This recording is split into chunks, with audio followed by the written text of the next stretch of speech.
Halo Sobat Edsen, salam pintar. Bersama saya Kak Alex, tutor biologi edsen.id. Dalam video kali ini, kita akan membahas materi mengenai sistem pernapasan.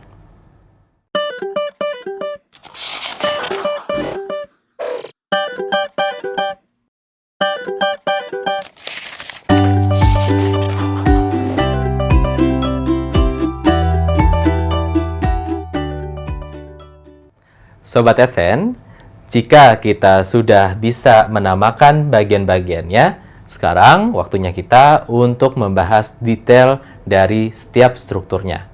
Kita mulai dengan yang paling pertama, tentu saja adalah rongga hidung.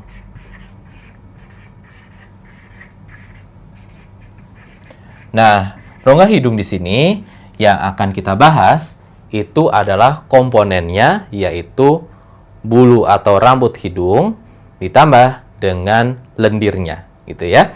Nah, jadi teman-teman itu adalah komponen yang penting nih, gitu ya. Jadi di sini kita ngomongin soal ada bulu atau rambut hidung. Kemudian juga lendir yang dihasilkan oleh bagian sel dari si rongga hidung, gitu ya.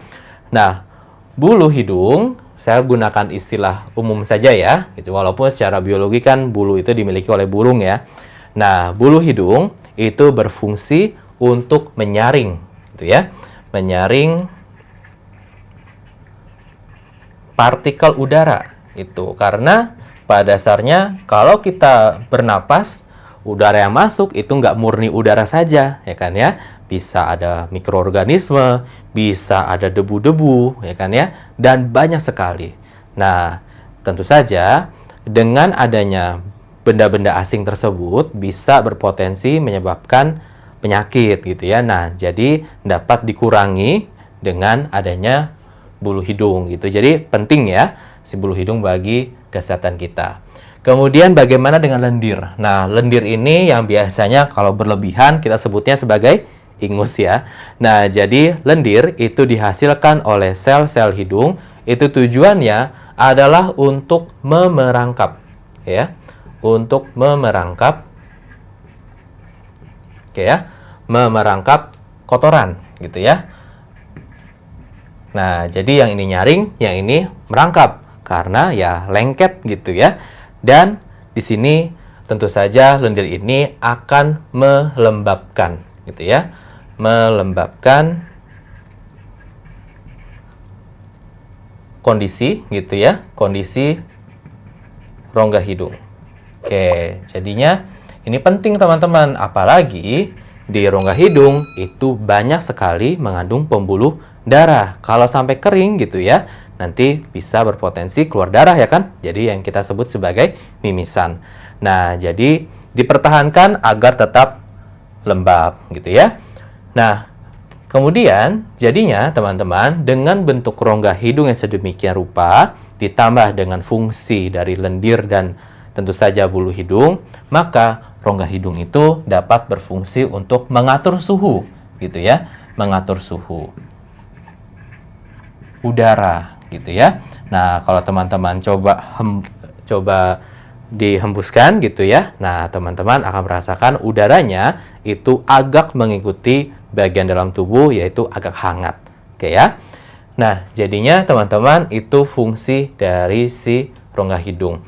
Nah, kalau kita ngomongin soal pernapasan cukup sampai sini saja. Tetapi kalau nanti kita ngomongin sistem indera, teman-teman akan menemukan di sini ada reseptor untuk membau gitu ya. Nah, saya tambahkan saja ya buat pengetahuan teman-teman gitu ya. Di sini ditambahkan ada reseptor yang kita sebut sebagai reseptor olfaktorius. Nah, di sini untuk mencium bau gitu ya. Gitu. Jadi ini yang akan berfungsi untuk kita membedakan aroma tertentu. Nah, kemudian dari sini bahan kimia yang dideteksi oleh si olfaktorius akan dikirim kotak gitu ya, kemudian diterjemahkan. Kira-kira seperti itu ya. Nah, kemudian kita coba ikut alirannya gitu ya, dari bagian rongga hidung gitu ya. Nah, dia bisa juga masuk ke bagian sistem pencernaan tentu saja, ya kan ya. Kemudian yang kita utamakan sebenarnya ini adalah sistem pernapasan, ya kan ya. Nah, jadinya dia akan melewati faring. Nah, kalau faring rasanya teman-teman sudah tahu ya, faring adalah pertemuan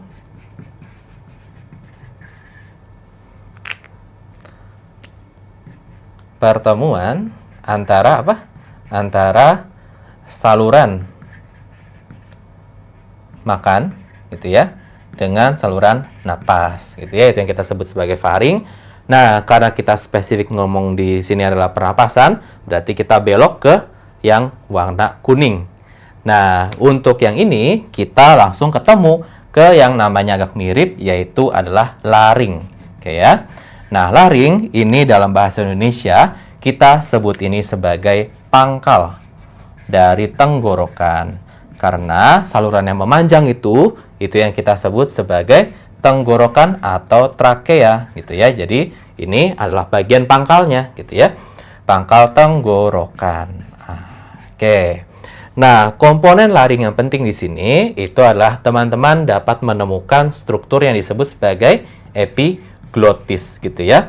Nah, di sini epiglotis itu berfungsi untuk menutup saluran napas atau trakea pada saat apa? Pada saat kita menelan makanan gitu ya. Pada saat menelan makanan. Oke. Nah, jadinya teman-teman gitu ya. Di sini ingat lagi gambar yang sudah digambarkan di sistem pencernaan ya kan ya. Ada gambar di situ ketika orang itu menelan ya kan ya. Nanti epiglotis di sini akan nutup tek gitu ya. Sehingga satu-satunya jalur yang bisa dilalui oleh makanan adalah si saluran cerna, khususnya adalah si kerongkongan. Ketika kita makan, kemudian sambil cekikikan gitu ya, ketawa, nah maka si epiglotis itu akan membuka sehingga akan ada bagian makanan yang masuk ke dalam saluran napas. Nah, dengan demikian, tubuh itu akan berusaha sedemikian rupa gitu ya, untuk mengeluarkan makanan dari saluran napas karena bahaya, ya kan, bisa memblok si saluran napas kan. Nah, dengan demikian di sini akan mengalami mekanisme batuk dengan kencang, ya kan ya. Atau di sini bisa saja gitu ya, terhambat sekali. Nah, maka teman-teman harus melakukan bantuan terhadap orang seperti itu gitu ya, yang ditandai dengan tanda universal orang yang tersedak gitu ya, yaitu memegang leher. Jadi, kalau misalkan ada orang tersedak, teman-teman bisa bantu dengan melakukan Heimlich maneuver gitu ya, jadi ditekan bagian ulu hatinya. Nah, jadinya bisa dibantu untuk mengeluarkan. Nah, jadi itu untuk epiglotis gitu ya, jadi hati-hati ya teman-teman. Nah, kemudian komponen yang selanjutnya adalah pita suara. Nah, pita suara di sini berfungsi untuk ya tentu saja memproduksi suara. Ingat bahwa suara dalam fisika itu disebabkan karena adanya getaran, ya kan ya. Nah, di sini di bagian si laring gitu ya, di situ ada semacam struktur seperti senar gitu ya, atau yang kita sebut sebagai pita. Nah, pita ini bergetar gitu ya karena dilalui oleh udara. Kita bisa berbicara, kita bisa bernyanyi karena kita melalukan udara ke pita suara. Nah, jenis getarannya itu yang akan berbeda. Kalau dia getarannya kencang, maka dia akan menghasilkan suara yang melengking atau suara yang tinggi. Sedangkan kalau dia senarnya bergetar dengan pelan, berarti suaranya agak berat gitu ya. Jadi perbedaannya ada di bagian pita suara. Maka pita suara antara laki-laki dan perempuan tentu saja berbeda gitu ya, antara tebal dengan tipisnya dan cara bergetarnya. Oke ya. Setelah kita ngomongin soal laring, kita lanjut ke mana? Kita lanjut ke tenggorokannya atau si trakea. Tenggorokan atau trakea. Nah, tenggorokan atau trakea di sini teman-teman harus ingat ya bahwa pada dasarnya sel-sel epitelnya gitu ya, beserta dengan cabangnya gitu ya, yaitu bronkus. Itu adalah cabang dari siapa? Cabang dari trakea. Nah, di sini memiliki sel-sel gitu ya, memiliki sel-sel epitel yang bersilia. Gitu ya. Epitel bersilia. Ditambah dengan lendir. Nah, tujuannya apa? Tujuannya adalah sama, memerangkap kotoran gitu ya. Kalau ada debu atau partikel yang tidak diinginkan untuk masuk gitu ya, bisa dijebak lagi di sini. Nah, kemudian nanti ada silianya bisa gerak-gerak gitu ya, buat naikin partikel atau debu atau kotoran gitu ya, yang masuk bersamaan dengan udara yang kita hirup.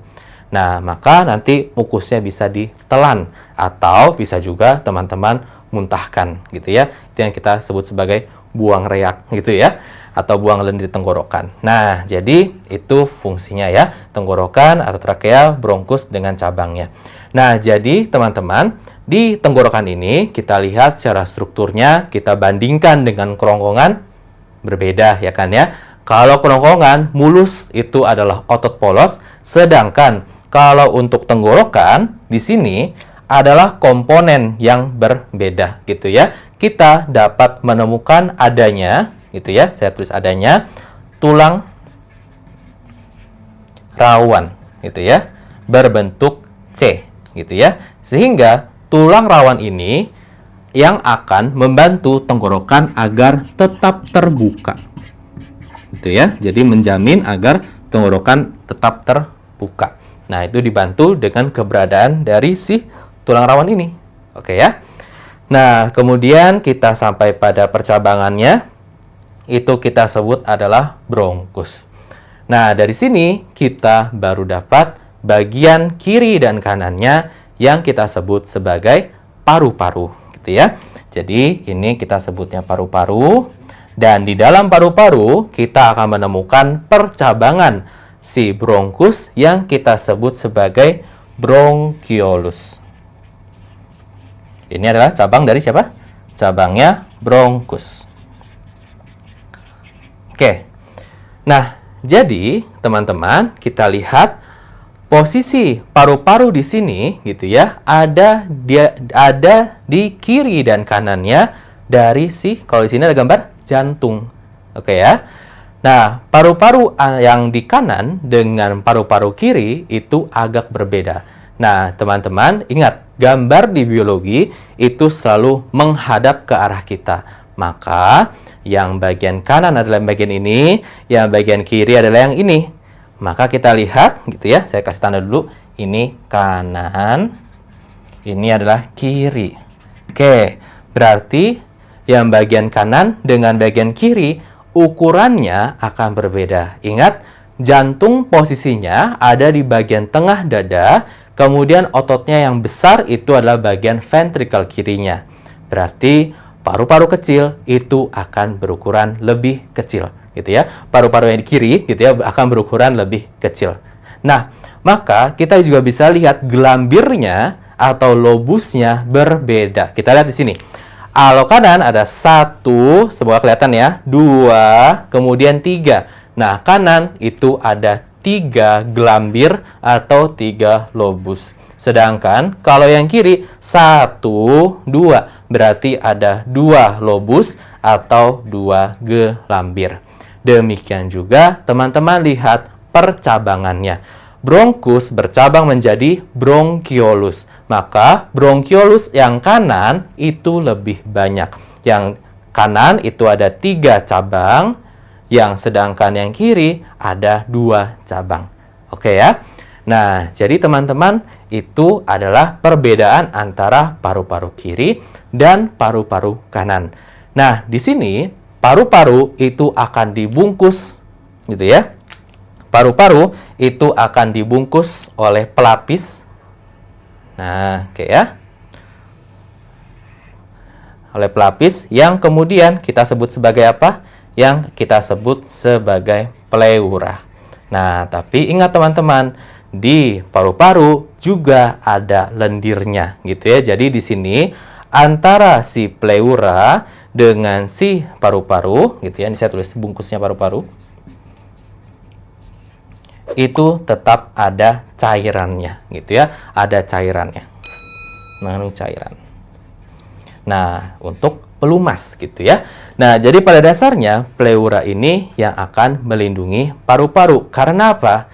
Karena pada saat kita bernapas, masih ingat di sini dia dilindungi oleh siapa? Oleh tulang rusuk, ya kan ya.